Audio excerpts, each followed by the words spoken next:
Kala Lalwa Hawad La Yahawaba Shamra Shaiba Shamakakadash. Double honors to the apostles and elders of great milestone that will and teach well peace and salutations to the brothers on the four corners of this earth, pushing this word in truth and in sincerity.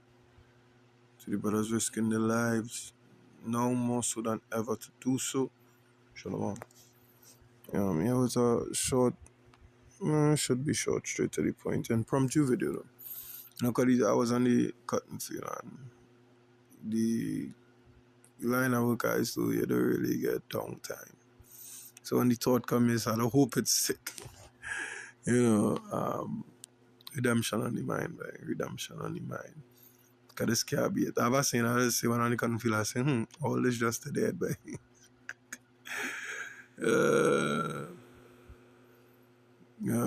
all this just a dead. Redemption on the mind. Alright, so we go start with everything. We go start with it.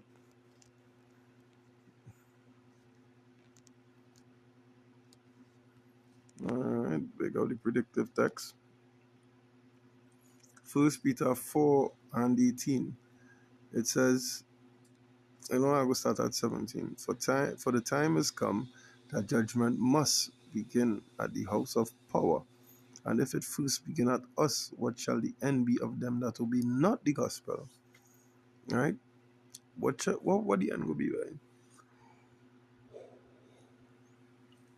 For the ones who live in elter skelter, the ones who do all this eye self, but now we had to say to water Yabashim, Shabashim, Kakadash. We had the eye self, we had the knowledge to water for the elders, from our events come straight on down to the current apostles and elders, bishops, so on and so forth, and to water for them. Alright? Verse 18, and if the righteous scarcely be saved, where shall the ungodly and the sinner appear? Where would they appear? Where?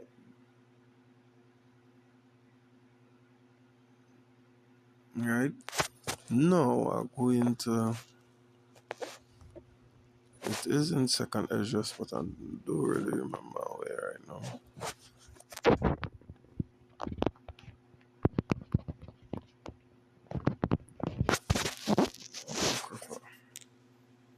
No, not 4 is later down in second Esdras.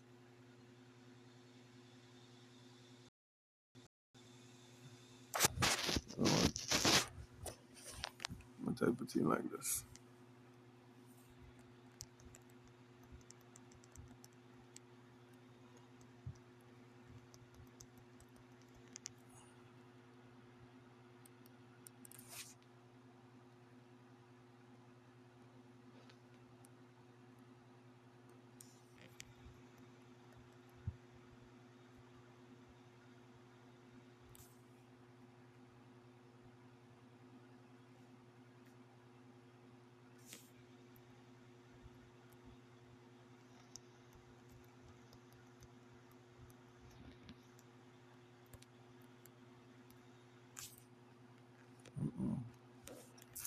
It's been a moment. Let me see if I could grasp it from memory.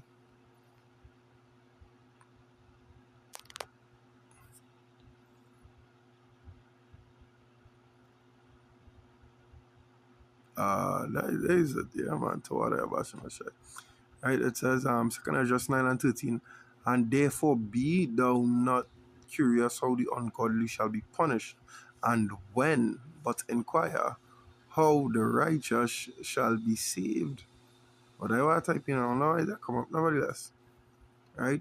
Inquire how the righteous shall be saved. Don't study all the other nations or all the other people, certain jigs doing certain things and they gain through, because, you know what I mean, our brother could be going through real oppression right now. Almost at the breaking point, almost at the limit.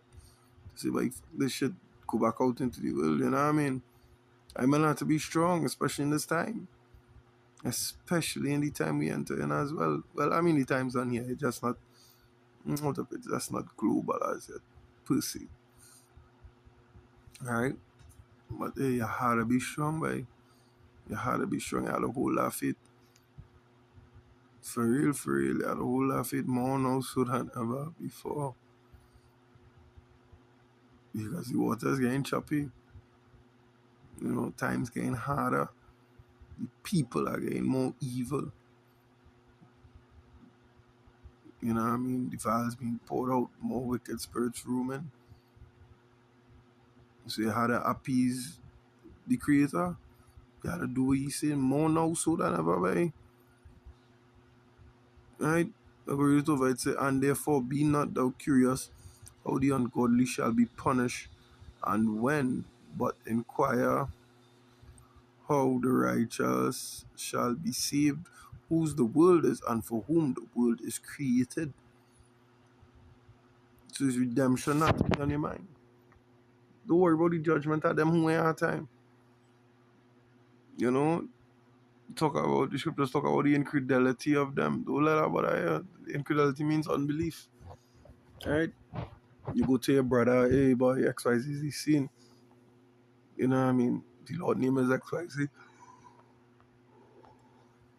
His son name is XYZ. We are the chosen people of the Bible. We are the true Israelites, XYZ. And now you matter. We think we from Africa. This, that, the other. My lineage is XYZ. Alright, cool. Alright, bro. I tried. Move on. Because I watch, man, you watching on one in the city who here will take heed and hide from the danger that coming. Who don't hear, hey, they'll get caught up. You know what I mean? They'll end up missing food, right? They'll end up missing food.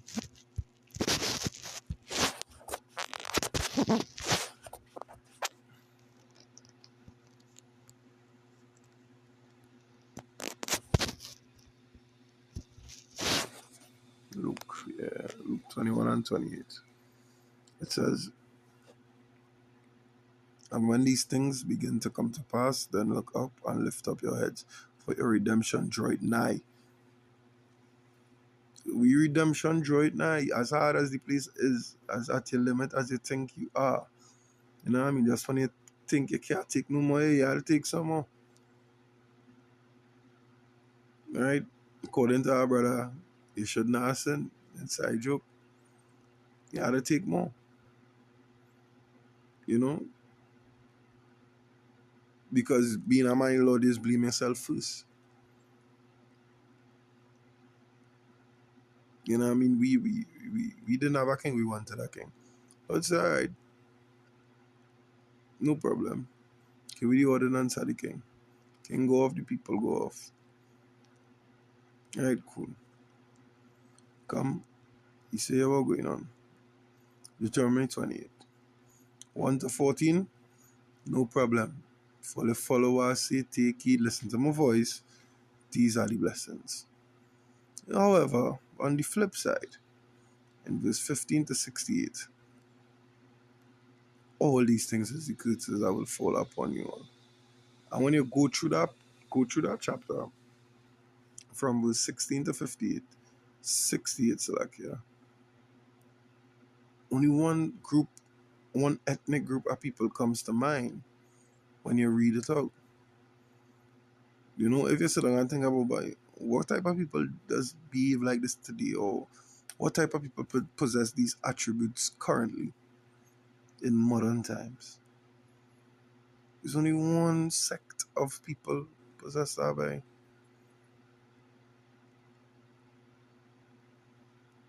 And that is the so-called Negroes, the Native Indians, and the Latinos. Nobody else. Alright?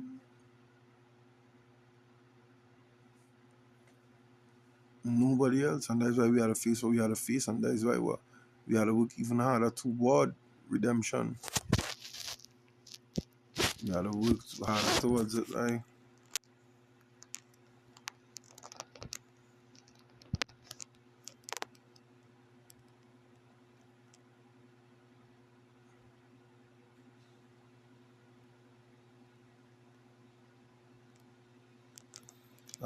Baruch 4 and 28. 27, so like, I'll start from 27. It says, be of good comfort, O my children, and cry unto power, for ye shall be remembered of him that brought these things upon you. So what we crying out for? Redemption. Redeem me from this. Redeem me from from the oppression we're going through. And that is his purpose. He is the Redeemer. That is what his name says. He saves. That's what Yahushua means. He delivers.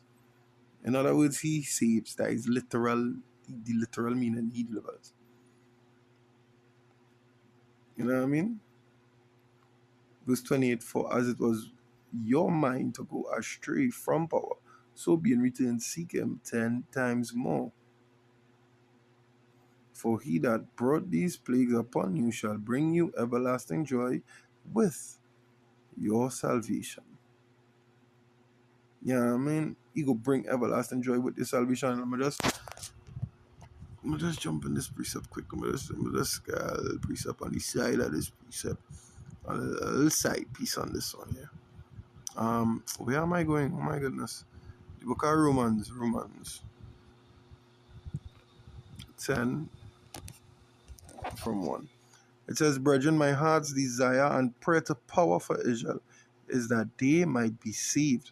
For I bear them record that they have a zeal of power, but not according to knowledge. For being ignorant, or for in other words, for not knowing of power's righteousness and going about to establish their own righteousness, have not submitted themselves unto the righteousness of power. You know what I mean? They didn't submit themselves unto the righteousness of power. So when you go back in the Hebrew chapter 4, I think it was at 30.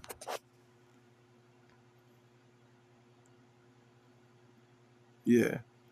Right? We went astray. So it was, that's what he's saying in verse 28. He say, for as it was your mind. You know what I mean? Because you ignorant of the righteousness of the Most High power. You know what I mean? And you want to establish your own righteousness, for as it was your mind to go astray from power, so being returned, seek him 10 times more. For he that brought these plagues upon you shall bring everlasting joy with your salvation. Take a good heart, O Jerusalem, for he that gave thee that name will comfort thee. Yeah, he will comfort thee. You know? So I hope the video was edifying. I hope it's food for thought among the Akim watching and listening. To the spirit and power of Yahweh Hashem Yahushai, Bashim Kakadash. Until next time, Shalom.